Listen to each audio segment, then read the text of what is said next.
Bueno, ahí sigo. La figura 2 muestra un ejemplo de diagrama de flujo de una secuencia de blanqueo. Se adiciona agua a cada etapa para el lavado y en muchas etapas se adiciona vapor para aumentar la temperatura. Cuando se usa una etapa previa de deslignificación con oxígeno, el efluente sin cloruros se envía al sistema de recuperación de la fábrica Kraft, pero los efluentes ácidos y alcalinos del resto de las etapas son descargados usualmente después de pasar a través de un sistema de depuración biológica. ¿Sigo o Sí, hasta ahí? sí. Ok. Como se comenta más adelante, el blanqueo de las pastas químicas ha experimentado cambios sin precedentes en los últimos años como respuesta a las presiones medioambientales. Una consecuencia de ello ha sido el incremento considerable en el número de secuencias de blanqueo que se usan actualmente en la industria. Cada fábrica representa un caso particular. Se citan a continuación algunos de los elementos involucrados en la elección de la secuencia de blanqueo más adecuada. 1. Costo del blanqueo, rendimiento en pasta, carga contaminante y uso de agua, mejor calidad de pasta, resistencia, blancura, estabilidad, limpieza, opacidad, selectividad de la secuencia, grado de polimerización. Bueno, y ahí está la figura 2.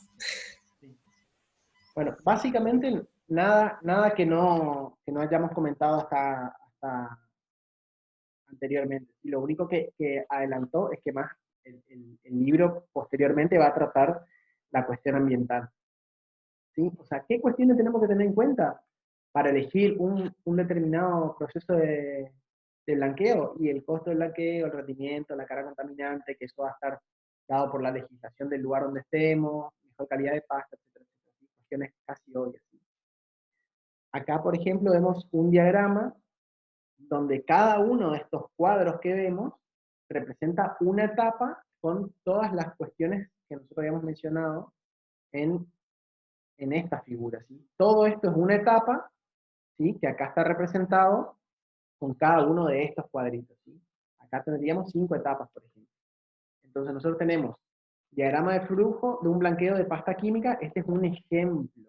Es un ejemplo donde tenemos cloro y dióxido de cloro en la primera etapa, luego tenemos una etapa de lavado, luego tenemos una etapa con hidróxido de sodio y oxígeno, agua y vapor, luego otra etapa con dióxido de cloro y hidróxido de sodio, y así sucesivamente. Acá siempre tengo un conflicto porque acá dice hidróxido de sodio, ¿sí? Y acá abajo me dice que esto es efluente ácido, ¿sí? Y el dióxido de cloro en general siempre se usa con el medio ácido. Así que no me queda del todo claro si esto es un error o a mí se me está pasando algo. ¿Sí? Continúo leyendo yo un ratito y luego siguen ustedes. ¿Sí? La mayoría de los reactivos de blanqueo utilizados en el blanqueo de pastas químicas son agentes oxidantes que generan grupos ácidos en la lignina residual. La tabla 1 resume los tratamientos químicos comúnmente utilizados y su función.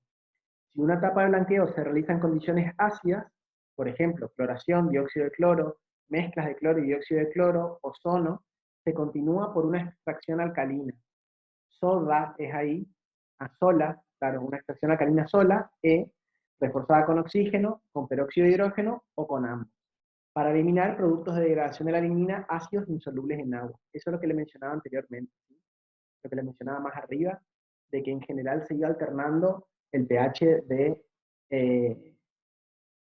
cada una de las etapas. Y también, en el marco de eso, si yo, por ejemplo, tengo una pulpa que sale de una etapa de ácida, por ejemplo, en el lavado posterior, yo en lugar de utilizar agua, puedo utilizar el, el líquido que sale, que proviene de la etapa siguiente.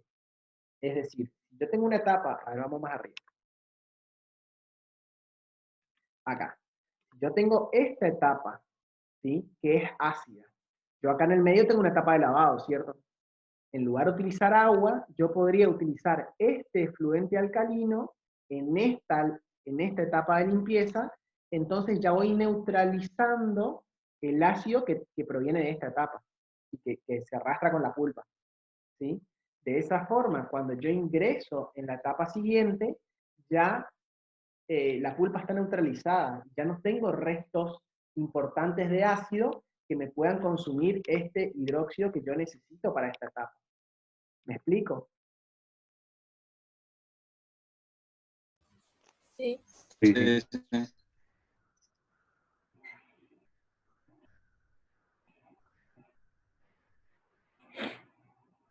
Bien. Acá algunas de las siglas que se utilizan, como por ejemplo acá arriba, ven que nosotros tenemos C más D, E, O, D, E, D. Estos son las siglas de los químicos que se utilizan que se involucran en cada etapa. Por ejemplo, C es cloro, que tenemos acá. D es dióxido de cloro, que tenemos acá. Y E es extracción alcalina en presencia de oxígeno. Acá está el álcali y acá está el oxígeno. D es dióxido de cloro, que está acá. E es extracción alcalina, que está acá. Y dióxido de cloro, que está acá. ¿Sí? Podríamos tener también peróxido u otro compuesto químico en función de la estrategia que utilice la fábrica en particular. ¿Sí?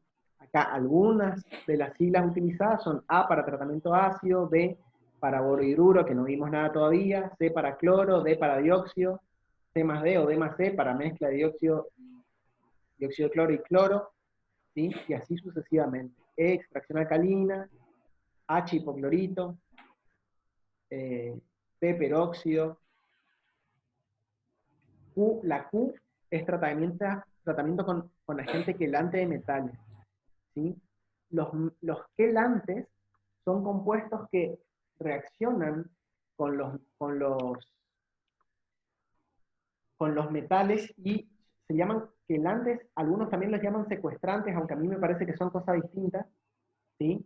Que lo que hacen es como que reaccionan con esos metales o esos iones metálicos que pueden estar presentes en la pulpa o en la suspensión de pulpa que tenemos ahí, porque esos iones metálicos lo que hacen es catalizar la degradación de, por ejemplo, el peróxido de hidrógeno o el ozono, ¿sí? Como el peróxido y el ozono son compuestos muy inestables, la presencia de iones metálicos lo que hace es cataliza su degradación. Entonces, si yo tengo muy pequeñas cantidades de iones metálicos al nivel de partes por millón, como es una acción catalítica, esas mínimas cantidades me son suficientes para degradar gran parte del compuesto químico que yo estoy agregando para que reaccione con la lignina, ¿sí? Entonces, en lugar de reaccionar con la lignina, se degrada con esos iones metálicos. Entonces yo antes de las etapas de peróxido o de ozono, en general utilizo un quelante que lo que me va a permitir es justamente eliminar los metales que catalizan la degradación de los químicos.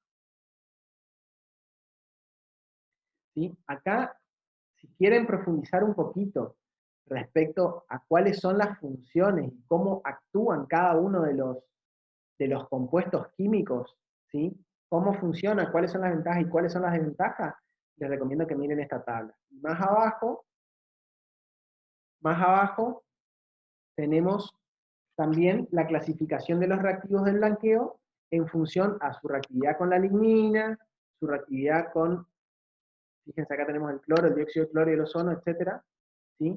La reactividad con los carbohidratos, etcétera. Les recomiendo, si quieren mirar esto y profundizar un poco más la parte química, está bueno que lo miren, sobre todo para que entiendan bien la diferencia entre cuáles serían los que son deslignificantes y los que no son deslignificantes. ¿Les parece? Pero eso ya los dejo más a criterio de ustedes y para que ustedes vean qué tanto profundizar. ¿Qué es lo que a nosotros nos interesa saber de los distintos compuestos? Es que ustedes tengan bien en claro cuáles son los reactivos que se utilizan en los deslignificantes y cuáles son los que se utilizan en los no deslignificantes, ¿sí? Si ustedes tienen claro eso, para nosotros ya está. Y si ustedes saben más o menos cuáles son los oxidantes y cuáles son los reductores, con eso ya estamos, ¿sí? Tampoco le vamos a pedir que sepan los mecanismos de reacción y cómo interviene la lignina, etcétera, etcétera. Esas cuestiones son más para ingeniero químico que para forestal.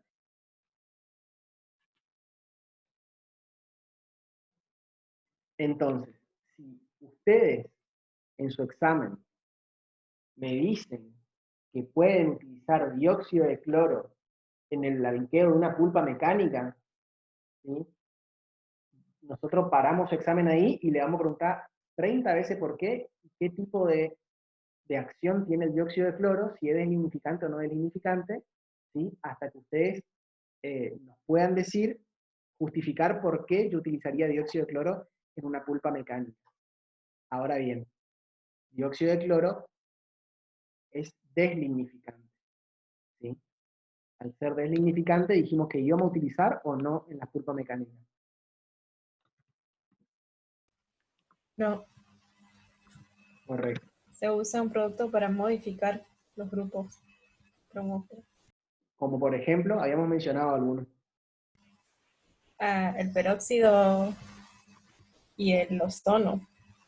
El peróxido, ¿sí? Principalmente sí, el ozono también se usa un poquito, pero principalmente el peróxido.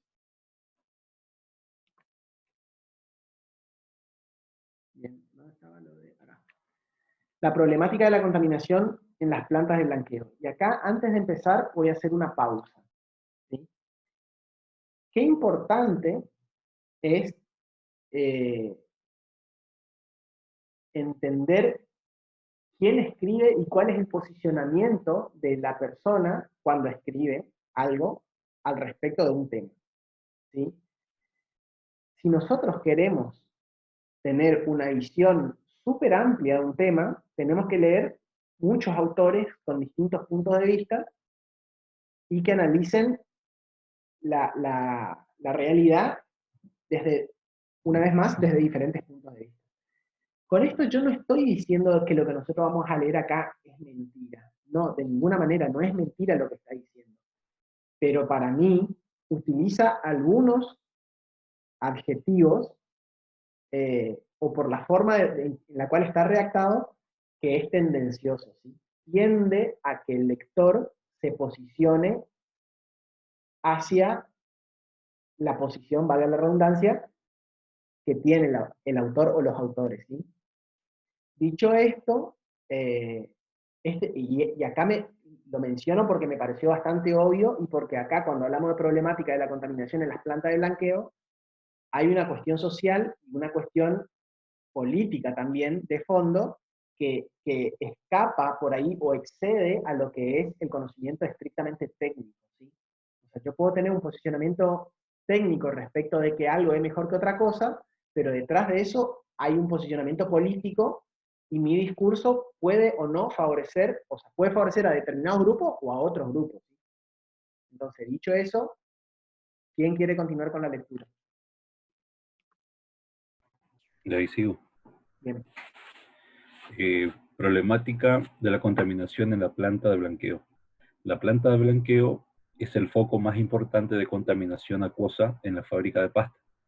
Tradicionalmente el blanqueo de pasta se ha realizado en secuencias multietapas que incluyen tratamientos oxidativos con cloro y derivados para degradar la lignina, alternados con estadios alcalinos para disolver los productos de degradación de la lignina, secuencia del tipo SEDET.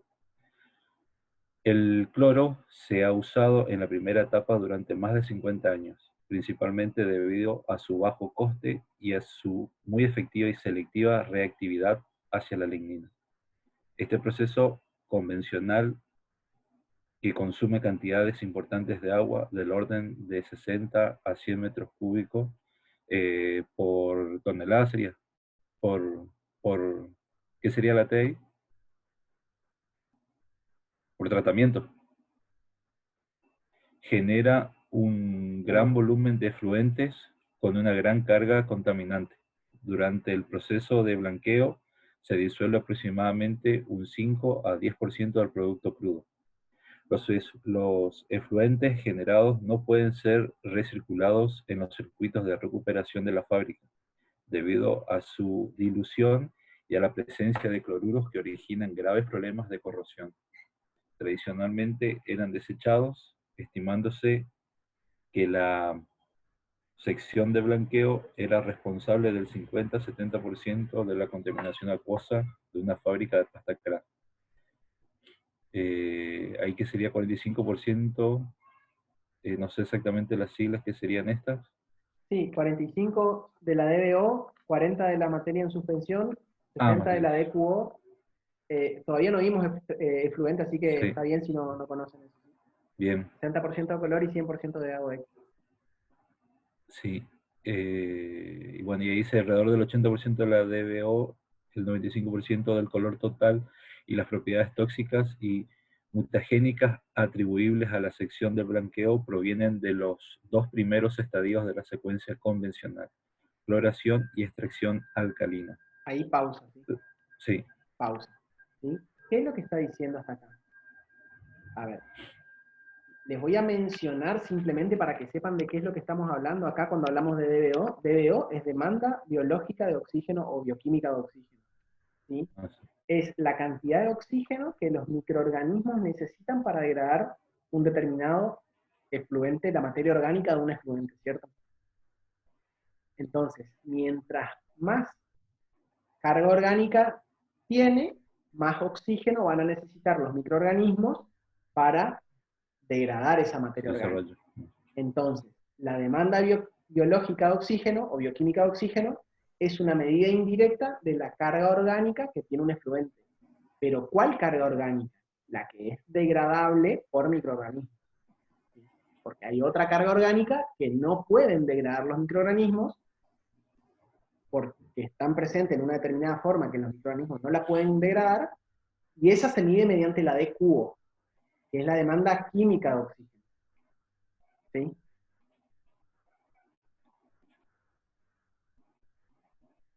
Eso. Y lo que dice, fíjense acá, sí, que dice que las propiedades tóxicas y mutagénicas atribuibles a la sección de blanqueo provienen de los dos primeros estadios de la secuencia convencional, cloración y extracción alcalina. Y sí, si nos ponemos a pensar un poquito, sí, el cloro cuando reacciona con la lignina produce estos compuestos, es de esperar a que en la primera etapa, donde está presente el cloro gaseoso, ¿sí? Fíjense lo que decía acá arriba, el cloro se ha utilizado en la primera etapa durante más de 50 años, ¿sí? Y en la siguiente etapa, ¿qué ocurría? En la extracción alcalina. Y se solubilizaban los compuestos que se habían producido en la etapa anterior. Entonces sí, en esas dos primeras etapas van a estar la mayor carga de compuestos tóxicos. ¿Sí? Bien. Bien. ¿La tecnología? ¿Continúa, Rick? Sí, continúo. La tecnología de la fabricación de pastas químicas blanqueadas, dominada en su fase inicial de desarrollo desde 1950 hasta 1970 por el cloro y el dióxido de cloro, ha experimentado en las últimas décadas un cambio extremadamente rápido, motivado por presiones de la opinión pública y regulaciones medioambientales. Es interesante destacar que a medida que aumentan los conocimientos sobre la materia y se producen avances de la técnica, van apareciendo sucesivamente nuevas preocupaciones medioambientales y nuevos parámetros medibles que nos informan del grado de contaminación de una industria. Una de las primeras inquietudes medioambientales se centró en prevenir el agotamiento del oxígeno en los cauces receptores para evitar la muerte de los peces. Consecuentemente, en la década de los 70 fueron comunes regulaciones de la demanda química de oxígeno y de los sólidos en suspensión. La situación cambió en la década de los 80, especialmente después de un estudio sueco sobre el vertido de una fábrica en el mar Báltico, cuyo efecto significativamente negativo sobre los peces fue atribuido a la presencia de compuestos organoclorados en el efluente. Desde finales de los 70 hasta la actualidad, el énfasis y el debate público en la industria de pasta y papel se ha enfocado sobre las descargas de sustancias organocloradas formadas en las plantas de blanqueo. Varios estados recogiendo Las demandas sociales han fijado restricciones severas sobre las descargas de órganos clorados medidos como, ¿qué significaba? AOX son órganos clorados. Órganos clorados en el medio acuático, que ha ocasionado una disminución drástica del uso de cloro en el blanqueo. Bajo el vocablo, ¿sí?, se engloban indistintamente una multitud de compuestos químicos diversos que contienen átomos de cloro enlazados covalentemente a átomos de carbono, ¿sí? Este método es un test genérico de compuestos organoclorados cuyos resultados no se correlacionan con el impacto ambiental, ya que no distinguen entre los compuestos tóxicos y no tóxicos de la muestra. Hay una percepción ambientalmente defendida de que los compuestos organoclorados son exclusivamente antropogénicos en origen. Sin embargo, se han demostrado que la naturaleza puede sintetizarlos y metabolizarlos a gran escala. Se producen en grandes cantidades en suelos y en el medio marino. Hasta ahí, Además, hasta ahí. sí. ¿Sí? Muy bien. Bueno, fíjense, esto que dice acá habla a las claras del posicionamiento de los autores, digamos. Yo leo este párrafo y siento que en cierta forma están deslegitimando que se utiliza a los AOX como una medida de toxicidad en los efluentes, lo cual puede ser cierto, digamos, y lo cual podría ser motivo para utilizar métodos de detección más específicos de cuáles son los compuestos organoclorados que son realmente tóxicos, y bueno, vamos a medir eso, porque si no yo estoy midiendo un montón de compuestos bajo un mismo método, de los cuales un porcentaje que yo ni siquiera sé cuál es, o por lo menos no se informa así de forma diferenciada, cuál es el porcentaje de los compuestos que realmente son tóxicos o potencialmente cancerígenos, ¿sí? Entonces, para mí lo que hay que hacer es decir, bueno, estos son los cancerígenos, bueno, estos son los cancerígenos, e informar eso, ¿sí? Ahora bien, por acá arriba hay algo que quería comentar. Lo que me parece interesante es que lo que yo le comentaba de la DBO, que la DBO era la demanda, cuánto oxígeno demandaban los microorganismos para consumir la materia orgánica de un efluente, ¿cierto? Si mi efluente tiene mucha DBO, los microorganismos que están en el río van a atacar esa materia orgánica consumiendo el oxígeno del cauce, ¿cierto? Produciendo que disminuya la cantidad de oxígeno disuelto en el río o en el arroyo, y por lo tanto la potencial muerte de la flora y la fauna marina no, pero de ese cauce, ¿sí? Principalmente los peces. ¿Se entiende? Sí. Entonces, esta discusión, al menos forestales, por ahí uno tiene, o sea, no digo que sea en el mismo contexto, pero sí sería en otro ambiente que cuando se discute, por ejemplo, el uso de herbicidas. claro. Si bien uno, dependiendo, por ejemplo, de cómo uno va a medir, por ejemplo, el DL50, de ahí tenés, por ejemplo, la sal y la cafeína, es que es más tóxico que el glifosato, por ejemplo, pero ahí uno puede entrar a discutir y hablar dependiendo cómo uno se posiciona. Y esta situación ha sido como de la lectura que hay que tener, vamos a decir, un pensamiento técnico, es importante resaltarlo, más allá de donde se pare el autor, ¿no?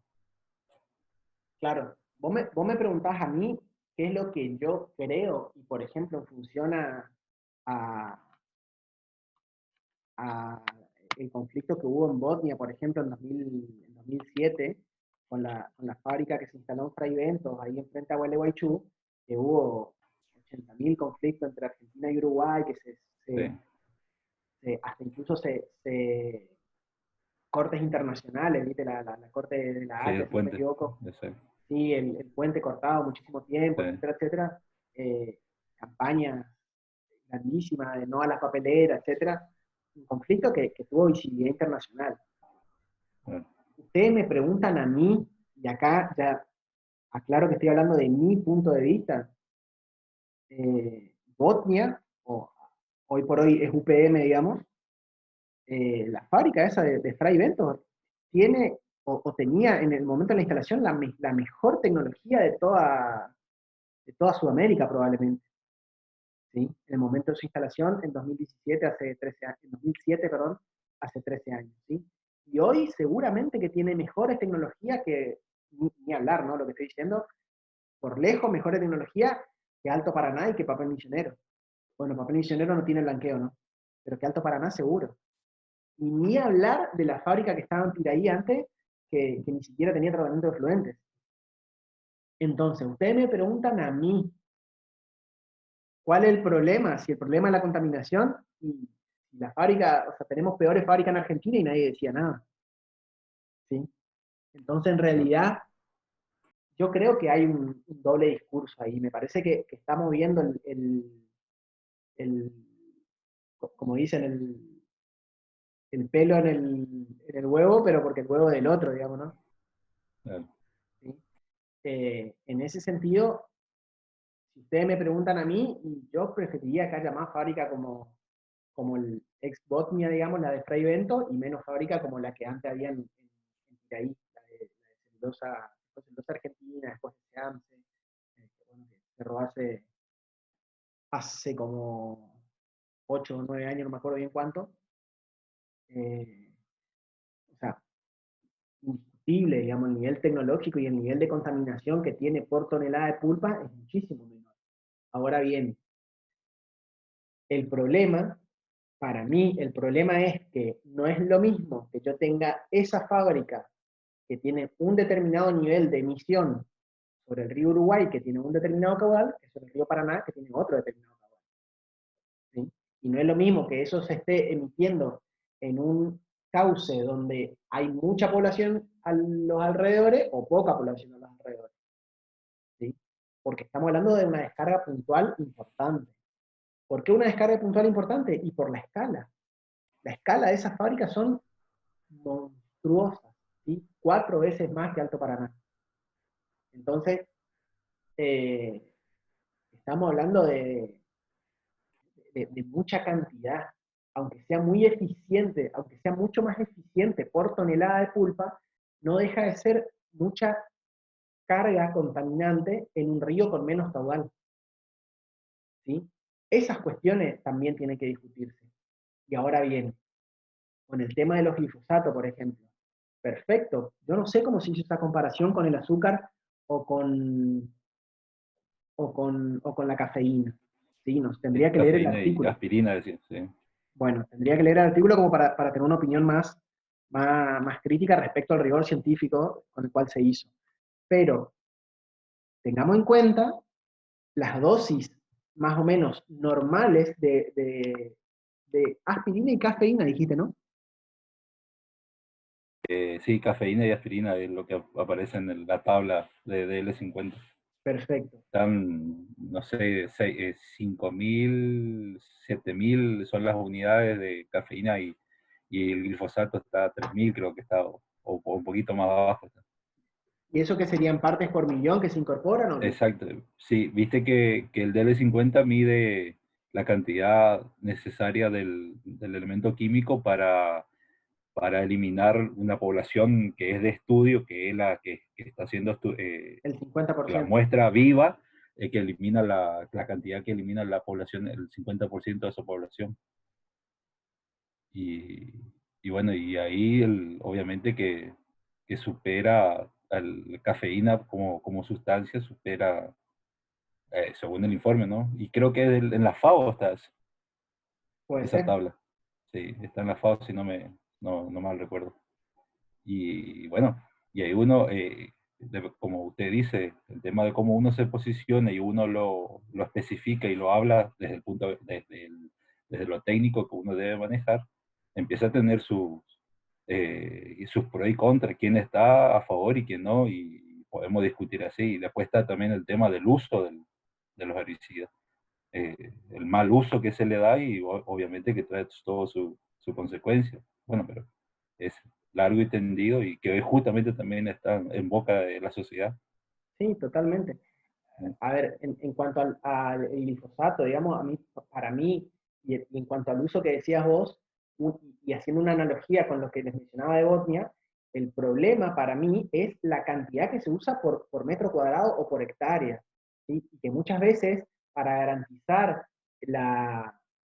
el funcionamiento del herbicida, se aplica una dosis superior a la indicada por el fabricante, ¿sí?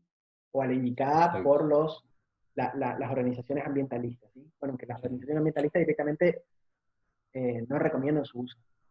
Ahora bien, hay otras cuestiones que tienen que ver, y ahí se puede hacer una analogía con lo de Botnia, es que, por ejemplo, en el uso de la cafeína o de la aspirina, en general uno no le agrega ni cafeína ni aspirina al agua que yo me voy a tomar en mi casa, ¿sí? No así el glifosato, por ejemplo, o no así los AOX, ¿sí? Donde una fábrica puntual decide utilizarlo, o el dueño de un campo o el que está explotando ese campo decide usar el herbicida, y eso deriva en que yo después, más allá abajo, me tome esa agua, ¿sí?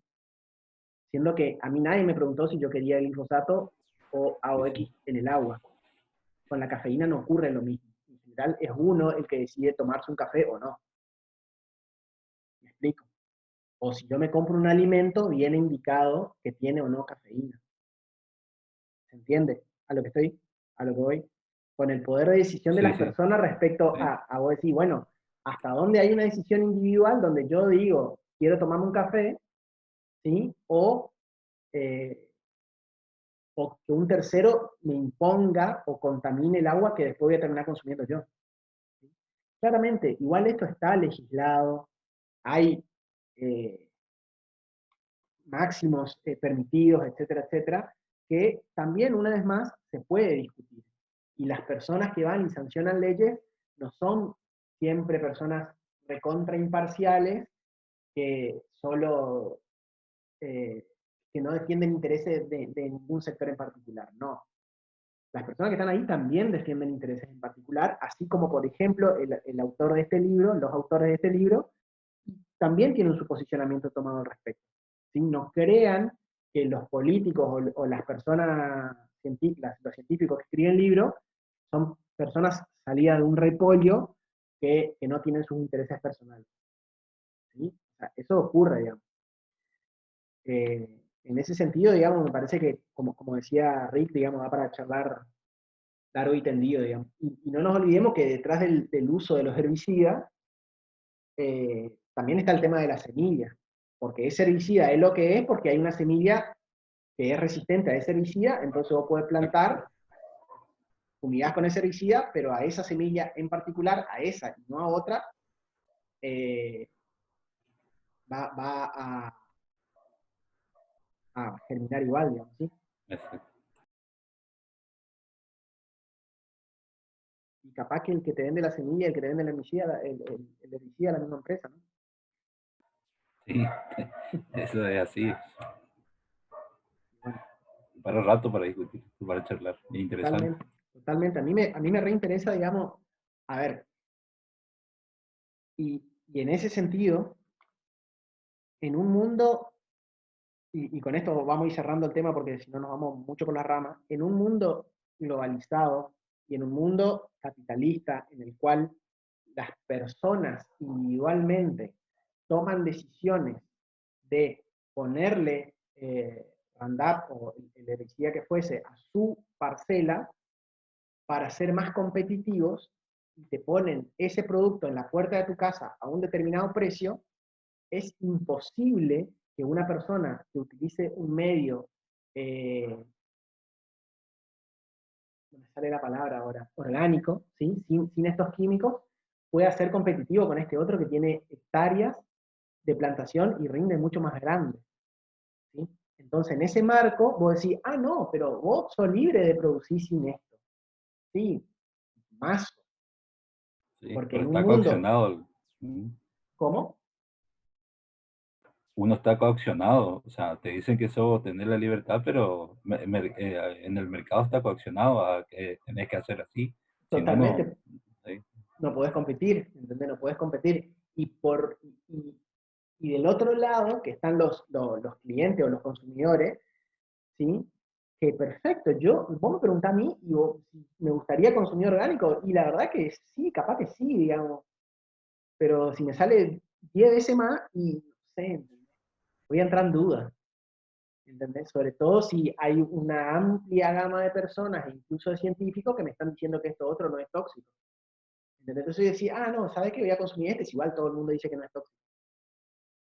¿Sí? Como que hay un pseudo lavado de cerebro ahí, digamos, ¿sí?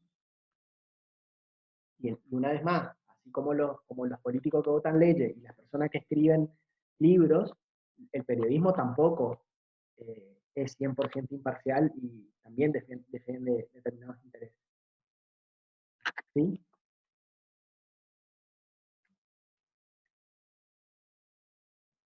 Cuando quieran discutir un poco más, a mí me encanta este tema. Digamos. Buenísimo. Para mí, podemos dejar acá. Mañana van a ver un poquito más con Rubén, ¿saben? Ok. ¿Les Dale. gusta esta estrategia de leer un texto y discutirlo, o por ahí prefieren la diapositiva u otras herramientas?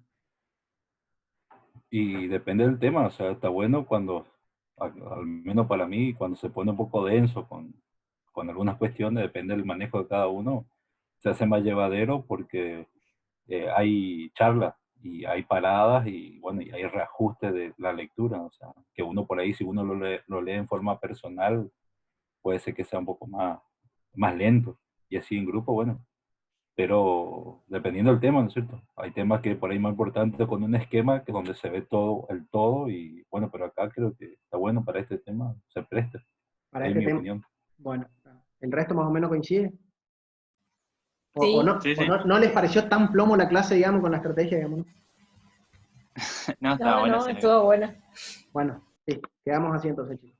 Vale, nos Mañana estamos con viendo. Rubén y la semana que viene feriado puente, así que nos estaremos Ojo. viendo.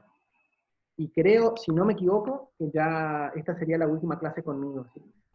Que después ya Ok, empieza el receso, si no me equivoco. Voy a mirar el bueno, calendario de vuelta. dale, estamos en contacto. Hasta luego, chau, chau. Hasta luego, chicos. Chao, Chao, chao. chao.